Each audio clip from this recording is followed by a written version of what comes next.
الحمد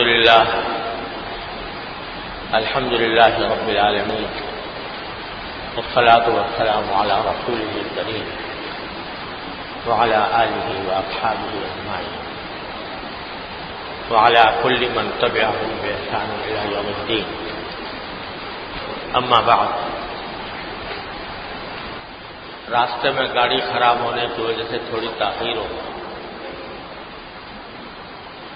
اللہ تعالیٰ کے فضل و کرم سے ذوالحجہ کا مہینہ شروع ہونے والا ہے. اللہ تبارک و تعالیٰ کا اپنے بندوں پر یہ خاص کرم ہے کہ ہم لوگ اپنے دنیاوی دھندوں میں دن رات اس طرح مبتلا رہتے ہیں کہ اللہ تبارک و تعالیٰ کی طرف رجوع اور اس کا ذکر، اس کی عبادت کی طرف دھیان کم ہو جاتا ہے. اپنے کاروبار میں، اپنی ملازمتوں میں، اپنے دوسرے معاشی مصروفیات میں لگ کر ہم بعض اوقات اللہ تعالیٰ کو بھول جاتے ہیں. جو لوگ نماز پڑھتے ہیں الحمدللہ، اللہ کا شکر ہے، 5 وقت کی نماز اللہ تعالیٰ نے توفیق دی ہے، بڑی نعمت ہے، شکر ادا کرنا چاہیے. لیکن جیسا تعلق اللہ تبارک و تعالیٰ کے ساتھ بندے کا ہر وقت ہونا چاہیے، اس میں کمی آ جاتی ہے. تو اللہ تبارک و تعالیٰ نے کچھ دن ایسے مقرر فرما دیے ہیں کہ اس میں گویا دعوت دی جاتی ہے ہمیں، آپ کو، کہ تم مجھ سے غافل ہو کر کہاں جا رہے ہو. یہ تھوڑے دن ہم تمہیں عطا کر رہے ہیں، ان میں پھر اپنی غفلت کو دور کر لو اور ہمارے ساتھ تعلق اپنا مضبوط کرو. یہ جو وقتاً فوقتاً مقدس اور حرمت والے دن آتے ہیں، ان کا مقصد یہ ہے. ابھی ہم رمضان سے گزرے اللہ تعالیٰ کے فضل و کرم سے، الحمدللہ ہر آدمی کا کچھ نہ کچھ اپنے عام معمول سے زیادہ اللہ تبارک و تعالیٰ کی بارگاہ میں حاضری کا موقع ملا. اللہ تعالیٰ کے ساتھ تعلق میں کچھ اضافہ ہوا. لیکن اگر رمضان کے بعد شوال اور ذوالقعدہ کے مہینوں کو دیکھو تو اس میں وہ جو اثرات قائم ہوئے تھے اللہ تعالیٰ کے ساتھ تعلق کے، وہ بڑی حد تک کمزور پڑنے لگے. تو اللہ تعالیٰ نے ذوالحجہ کا مہینہ عطا فرمایا. اس ذوالحجہ کے مہینے کی ایسی کچھ خصوصیات ہیں جو اور سال کے کسی مہینے میں نہیں. پہلی بات تو یہ ہے کہ ذوالحجہ کا مہینہ شروع ہوتے ہی اللہ جل جلالہ کی بڑائی کا، اس کی کبریائی کا بندوں کو اعلان کرنے کی ترغیب دی گئی. ذوالحجہ شروع ہونے سے پہلے ایک حکم یہ دیا کہ آدمی اگر اس کو اپنے بال کاٹنے ہیں، اپنے ناخن کاٹنے ہیں، تو ذوالحجہ کا چاند دیکھنے سے پہلے کاٹے. جب ذوالحجہ کا چاند دیکھ لیا جائے، مثلا آج اگر چاند ہو گیا تو اس کے بعد بال کاٹنا بھی مکروہ ہے. ناجائز حرام تو نہیں میں کہتا، لیکن مکروہ ہے، یعنی خلاف سنت ہے، مستحب نہیں ہے. مستحب یہ ہے کہ پھر جب تک قربانی نہ کر لے آدمی، جس کے ذمہ قربانی ہو، تو اس وقت تک وہ بال بھی نہ کاٹے، اپنا ناخن بھی نہ کاٹے. اور اس کی ایک حکمت یہ ہے کہ اس زمانے میں حجاج کرام جو حج کرنے کے لیے جاتے ہیں وہ حالت احرام میں ہوتے ہیں. حالت احرام میں نہ بال کاٹنا جائز ہے نہ ناخن کاٹنا جائز ہے. تو ہم لوگ اگر حج نہیں کر پا رہے مثلا کسی وجہ سے، تو کم از کم ان حجاج کے ساتھ ایک مشابہت اللہ تبارک و تعالیٰ پیدا کرے کہ وہ بھی ناخن نہیں کاٹ رہے، ہم بھی ناخن نہیں کاٹ رہے، وہ بھی بال نہیں کاٹ رہے، ہم بھی نہیں کاٹ رہے. تو ایک مشابہت کی وجہ سے پہلا حکم تو یہ دے دیا گیا. دوسرا یہ کہ ذوالحجہ کا مہینہ شروع ہونے کے بعد جو 10 دن آ رہے ہیں، بلکہ 9 دن، ان 9 دنوں کے اندر اللہ تبارک و تعالیٰ کی طرف سے رسول کریم صلی اللہ علیہ وسلم نے یہ ارشاد فرمایا کہ رمضان کے بعد سارے سال میں اللہ تعالیٰ کی عبادت اللہ تعالیٰ کو اتنی پسند نہیں ہے جتنی ذوالحجہ کے 10 ایام. یعنی یہ عشرہ جو ہے 10 دن کا عشرہ، یہ خصوصی طور پر عبادت کے لیے اللہ تبارک و تعالیٰ نے منتخب فرمایا. یعنی جتنا چاہو اس میں نماز پڑھو، نفلی نمازیں پڑھو، جتنے چاہو روزے رکھو. اور رسول کریم صلی اللہ علیہ وسلم سے مروی ہے کہ آپ نے فرمایا کہ اس کا 1 دن کا روزہ ذوالحجہ میں، یکم ذوالحجہ سے لے کر 9 ذوالحجہ تک 1 دن کا روزہ 1 سال کے روزے کے برابر ہے. آپ اندازہ کیجیے کتنی زبردست نعمت ہے. عام طور سے کسی کے بس میں ہے کہ وہ سارے سال روزے رکھے، عام طور سے کسی کے بس میں نہیں ہوتے. اللہ تعالیٰ فرماتے ہیں لو آج میں نے تمہیں ایسا دن دے دیا کہ جس میں تم 1 دن کا روزہ رکھو گے تو 1 سال کے روزوں کے برابر ہے. اور رات کے وقت میں اگر عبادت کرو گے اللہ تبارک و تعالیٰ کی، یعنی نفلیں پڑھو گے، تلاوت کرو گے، ذکر کرو گے، تو یہ اللہ تبارک و تعالیٰ اس کا ثواب لیلۃ القدر کی عبادت کے برابر دے دیں. لیلۃ القدر کی عظمت تو آپ جانتے ہیں کیا عظمت ہے. اللہ تعالیٰ اپنے فضل و کرم سے ان راتوں میں، ذوالحجہ کی راتوں میں اللہ تبارک و تعالیٰ کی عبادت، اس کے لیے نفلیں پڑھنا، ذکر کرنا، تلاوت کرنا، یہ ایسا ہے جیسے کہ لیلۃ القدر میں آپ تلاوت کرو. ابھی عجیب بات ہے دیکھو کہ رمضان کے اندر جو لیلۃ القدر آتی ہے، شب قدر، اس کی معین تاریخ نہیں بتائی گئی کہ فلاں تاریخ کو آئے گی. نتیجہ یہ ہے کہ اس کو تلاش کرنا پڑتا ہے. تلاش کرنے کا معنی یہ ہے کہ جتنی طاق راتیں ہیں یا پورا عشرہ ہے اس میں آدمی ہر روز عبادت کرے، ہر روز کھڑا ہو. تو جب ہر روز کھڑا ہوگا تب ظاہر ہے کہ اسی 10 دنوں میں، 10 راتوں میں وہی آئے گی نا، شب قدر تو آئے گی. لہذا اس کے لیے 10 رات جاگنا پڑتا ہے شب قدر کو حاصل کرنے کے لیے. ذوالحجہ کی رات کو کہہ رہے ہیں کہ بھائی ہر رات کے اندر عبادت اللہ تبارک و تعالیٰ کی وہ ایسی ہے جیسے شب قدر میں عبادت ہے. اور ہر روزہ ایسا ہے کہ سارے سال کے روزہ جیسے رکھ دیا گیا. اتنی عجیب یہ خصوصیت ہے ان 10 دنوں. اللہ تعالیٰ ہم سب کو اس کی توفیق عطا فرمائے. اور 9ویں رات، 9ویں جو ہے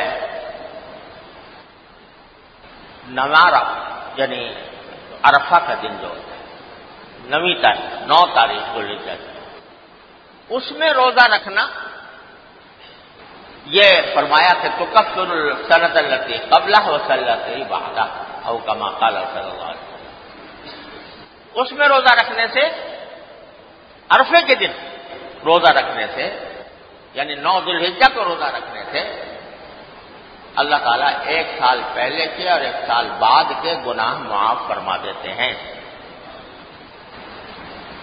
لیکن سمجھ لینا کہ گناہ معاف کرنے کے معنی یہ ہے کہ جو صغیرہ گناہ ہوئے ہیں انسان سے وہ معاف ہو جائے خود بخود بغیر توبہ کے.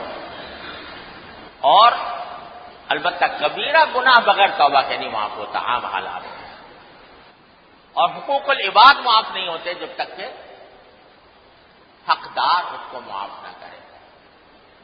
بہرحال یوم عرفہ کی فضیلت ہے۔ یہاں یہ بات بھی عرض کر دوں کہ آج کل ایک مسئلہ یہ پیدا ہوا ہے کہ عام طور سے ہماری تاریخوں میں اور سعودی عرب کی تاریخوں میں ایک دن کا فرق رہتا ہے۔ اب وہاں گزشتہ رات چاند نظر آ گیا، لہذا آج ان کے ہاں پہلی ذوالحجہ ہوگی۔ ہمارے ہاں بھی چاند نظر نہیں آیا تو ذوالحجہ کل سے شروع ہوگا، لہذا یہ ہوگا کہ وہاں جو عرفہ کا دن ہوگا وہ جمعہ کے آئندہ جمعہ کو نہیں، ہفتے کو، آئندہ جو ہفتے کو وہاں 9 ذوالحجہ ہوگی، ہمارے یہاں اس وقت 8 ذوالحجہ ہوگی، اور 9 ذوالحجہ ہمارے ہاں اتوار کو، اگر فرض کرو آج چاند نظر آ گیا تو اب فرق ہو جاتا ہے، وہاں 9 ذوالحجہ کسی اور دن ہے، یہاں 9 ذوالحجہ کسی اور دن۔ تو بعض لوگ یہ سمجھتے ہیں کہ کیونکہ نام ہے یوم عرفہ تو روزہ اس دن ہے جس دن کے لوگ عرفات میں وقوف کر رہے ہوں،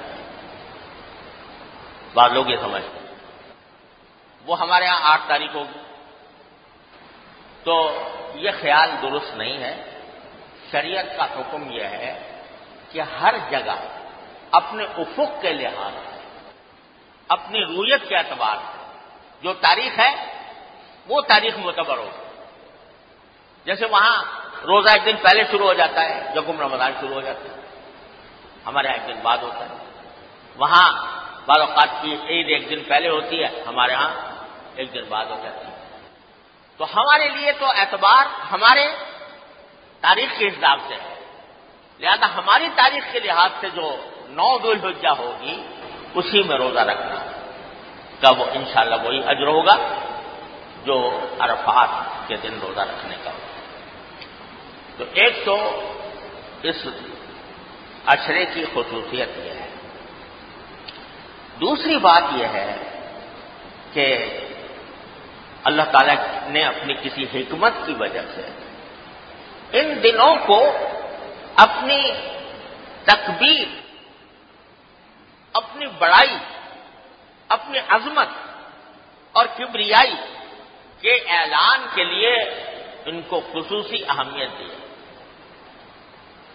یہ زمانہ ایسا ہے کہ اس میں چلتے پھرتے انسان کو اللہ اکبر لا الہ الا اللہ واللہ اکبر وللہ الحمد، یعنی یہ چلتے پھرتے یہ سنت متروک ہو رہی ہے۔ صحابہ کرام کی یہ سنت متروک ہو رہی ہے۔ جب پہلی ذوالحجہ شروع ہو جاتی تھی تو وہ چلتے پھرتے اٹھتے بیٹھتے یہ تکبیر کہتے رہتے تھے۔ ایک تو ہے تکبیر تشریق، وہ شروع ہوگی عرفے کے دن سے، 9 ذوالحجہ سے، 9 ذوالحجہ کی صبح سے، اور 13 ذوالحجہ تک باقی رہے گی۔ وہ تو تکبیر تشریق ہے، وہ تو واجب ہے ہر نماز کے بعد، لیکن اس کے علاوہ چلتے پھرتے اٹھتے بیٹھتے بلند آواز سے اللہ اکبر لا الہ الا اللہ واللہ اکبر وللہ الحمد۔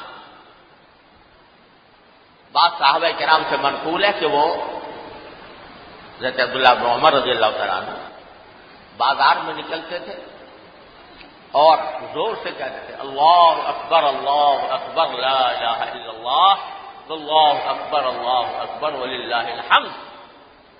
تو جو دکاندار بیٹھے ہوتے تھے وہ سب بھی بلند آواز سے کہتے تھے، یہاں تک کہ بازار گونج جاتا تھا اللہ تعالیٰ کی کبریائی سے۔ یہ سنت ہمارے ہاں متروک ہو رہی ہے، صحابہ کرام کی سنت یہ ہمارے یہاں متروک ہو رہی ہے۔ ہم تکبیر تشریق کو الحمدللہ کہتے ہیں ہر نماز کے بعد، لیکن چلتے پھرتے اٹھتے بیٹھتے تکبیر کہنے کی جو سنت صحابہ کرام سے ثابت ہے وہ ہمارے ہاں اس کا رواج نہیں رہا۔ ہونا یہ چاہیے کہ اس زمانے میں ہر کوچہ و بازار اللہ تبارک و تعالیٰ کی کبریائی کے نعروں سے گونج اٹھے۔ اللہ تعالیٰ نے اس کو اپنی کبریائی کا، کہ اظہار کا، اس کے اعلان کا ذریعہ بنایا، اور خاص طور پہ اس لیے کہ اس زمانے میں جو اللہ تعالیٰ نے کچھ عبادتیں مقرر فرمائی ہیں وہ ساری ایسی ہیں کہ عقل سے ان کا فائدہ سمجھ میں نہیں آتا۔ بعض اوقات اگر عقل دوڑائے آدمی تو 25 لاکھ آدمی حرم سے مینا جا رہے ہیں، کس لیے جا رہے ہیں کہ حرم چھوڑ دیں، یعنی مسجد حرام کو چھوڑ دیں، صحرا میں جا کے 4 نمازیں پڑھیں، 5 نمازیں پڑھیں، کچھ کام نہیں، بس جا کے وہاں پڑھ لو۔ تو عقل سے سوچے آدمی کہ بھئی مسجد حرام کے پاس بیٹھے ہوئے تھے، ہر نماز جا کے حرم میں پڑھ رہے تھے، 1 لاکھ نمازوں کا ثواب مل رہا تھا، وہ کہتے ہیں نہیں یہاں سے جاؤ۔ کہاں جاؤ؟ مینا میں۔ کیا کریں بھائی وہاں جا کے؟ بس پڑھ جاؤ 4 دن، 5 نمازیں پڑھو۔ عقل سے دیکھو تو کوئی سمجھ میں بات نہیں آتی۔ اگلے دن کیا کرو؟ اب وہ سیدھے عرفات کے میدان میں چلے جاؤ، وہاں جا کے کیا کریں بھائی؟ کھڑے ہو جاؤ، دعا کرو، اللہ کا ذکر کرو۔ وہی کام ہم حرم میں بھی کر لیتے ہیں نا بھائی، وہاں پر مسجد حرام میں، لیکن نہیں وہاں جا کے کرو۔ کیوں کریں وہاں جا کے؟ کیوں کا کوئی جواب نہیں ہے۔ وہاں سے شام گزری، مغرب کا وقت آیا، کہا مغرب مت پڑھو، جا کے مزدلفہ میں مغرب اور عشاء ملا کے پڑھنا۔ یہاں تو یہ حکم ہے کہ بھئی مغرب کی نماز جو ہے وہ جلدی سے جلدی پڑھو، دیر نہ کرو اس میں، یعنی کہ چھوڑ دو اس کو، جا کے مزدلفہ میں پڑھو۔ مزدلفہ میں کیا کریں؟ بس 2 نمازیں پڑھو، اور کیا کریں؟ سو جاؤ میدان میں، جہاں نہ کوئی خیمہ ہے نہ کوئی چھت ہے۔ سمجھ میں آتی ہے بات؟ اب اس کے بعد اگلے دن جاؤ، جا کے پھر دوبارہ مینا چلے جاؤ۔ وہاں جا کے کیا کرے بھائی کہ وہ ایک پتھر کھڑا ہے، اس کے اوپر کنکریاں مارو۔ ہاں وہی پتھر ہے، وہ 25 لاکھ آدمی اربوں روپیہ خرچ کر کے جا کے کیا کر رہے ہیں؟ کنکری مار رہے ہیں۔ بھائی کیوں مار رہے ہو؟ کوئی فائدہ اس کنکری مارنے کا؟ اس میں دھکا پیل بھی ہو رہی ہے، اس میں رش بھی ہے، اس میں ہجوم بھی ہے، سبھی کچھ ہے، مگر کرو۔ وہ بھی کر لیا۔ اب نہیں، اب جا کے مسجد حرام جا کے طواف کرو، طواف کر کے واپس لوٹ کے آؤ۔ بھائی جب ہم 3 دن گزار کے مینا میں پھر چلے جاتے، پھر طواف کر لیتے۔ نہیں، یہیں سے جاؤ طواف کرنے کے لیے، اور طواف کر کے پھر واپس یہیں آؤ، رات یہیں گزارو۔ بھائی جب وہاں گئے تھے تو رات وہاں گزارنے دیتے کہ نہیں واپس آؤ۔ یہ کیا ہو رہا ہے سارا؟ یہ بظاہر عقل کے اعتبار سے، سمجھ کے اعتبار سے کوئی اس کی وجہ سمجھ میں نہیں آتی۔ تو لیکن کیا ہے؟ اس لیے کرو کہ کسی چیز میں اپنا کوئی تقدس نہیں، ہمارے حکم میں تقدس ہے، ہمارے حکم میں تقدس ہے۔ جب تک ہم کہہ رہے تھے کہ مسجد حرام میں نماز پڑھو 1 لاکھ نمازوں کا ثواب ملے گا، اس وقت تمہارے ذمہ میں یہی تھا کہ وہاں پڑھو۔ جو ہم کہہ رہے ہیں میدان میں چلے جاؤ، اب ہمارا حکم ہے اب میدان میں چلے جانا تمہارے لیے۔ پہلے ہم کہہ رہے تھے مغرب کی نماز جلدی پڑھا کرو، اب ہم کہہ رہے ہیں نہیں، جا کے وقت گزارنے کے بعد عشاء کے ساتھ جا کے ملا کے پڑھنا۔ تو تو نہ کسی چیز میں اپنا کوئی ذاتی تقدس نہیں. تقدس اگر ہے تو ہمارے حکم کی وجہ سے آتا ہے. کیوں؟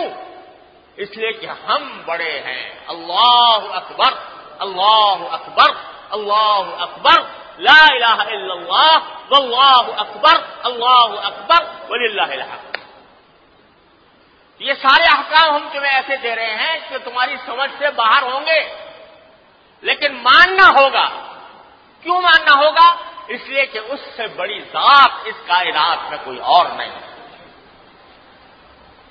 جو حج کو گئے تھے ان کا تو یہ معاملہ، جو حج کو نہیں گئے ان کو کہہ رہے ہیں وہ ناخن نہ کاٹو وہ نہ کاٹو، اور ان کو کہہ رہے ہیں کہ قربانی کرو، جانور قربان کرو.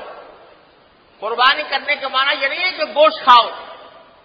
قربانی کرنے کا معنی یہ ہے کہ اس کے گلے پر چھری پھینک دو، بس قربانی ہو گئی.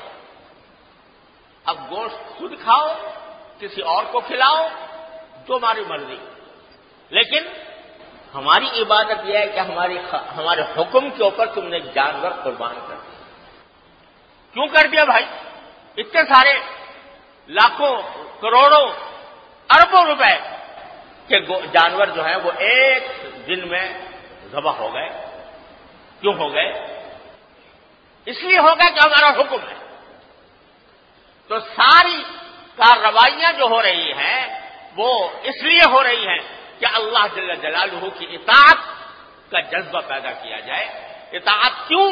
اس لیے کہ وہ سب سے بڑا ہے. اللہ اکبر اللہ اکبر لا الہ الا اللہ واللہ اکبر اللہ اکبر وللہ الحمد. تو یہ ترانہ، یہ اس کی کبریائی کا ترانہ، یہ اس کی عظمت کا نغمہ، یہ مسلمان اس زمانے میں دہراتے رہیں، چلتے پھرتے اٹھتے بیٹھتے کہتے رہیں اللہ اکبر لا الہ الا اللہ واللہ اکبر وللہ الحمد. یہ ہے اس پورے زمانے کے اندر جو اللہ تعالیٰ نے عبادات رکھی ہیں خصوصی طور پر، اس کا خلاصہ یہ ہے کہ اللہ کی کبریائی کو اپنے دل و دماغ میں بسا لو، اپنے دل میں یہ بات بٹھا لو، اس کا دھیان رکھو کہ اس سے بڑی ذات کوئی نہیں. تم اپنی عقل کو بہت بڑا سمجھتے ہو، تم اپنی عقل کو اپنی سمجھ کو بہت بڑا سمجھتے ہو، اور ہر چیز کی تم وجہ دریافت کرتے ہو. کیوں بھائی؟ تو کیوں اس دربار میں کیوں نہیں چلتی؟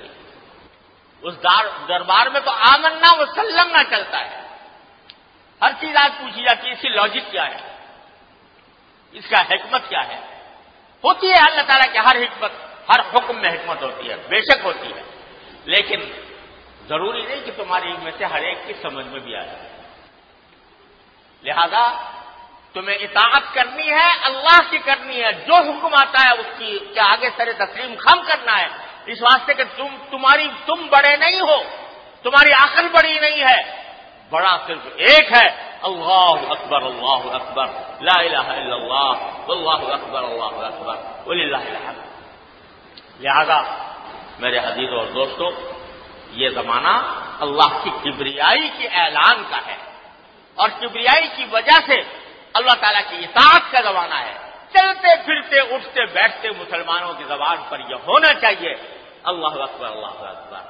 وہ آہستہ سے کہہ لو، زور سے کہہ لو، بلند آواز سے کہہ لو، سب جائز ہے، لیکن اس کو اپنا وظیفہ بنانا چاہیے. اس سنت کو زندہ کریں، صحابہ کرام کی سنت کو زندہ کریں. تو اس کو چلتے پھرتے اٹھتے بیٹھتے پڑھنا چاہیے. اللہ تعالیٰ اپنی رحمت سے، اپنے فضل و کرم سے ہمیں اس ذوالحجہ کے عشرے کی تمام برکات سے مالا مال فرمائے، کسی سے بھی ہمیں محروم نہ فرمائے. اس ذوالحجہ کا حق ادا کرنے کی توفیق عطا فرمائے. وآخر دعوانا الحمدللہ رب العالمین.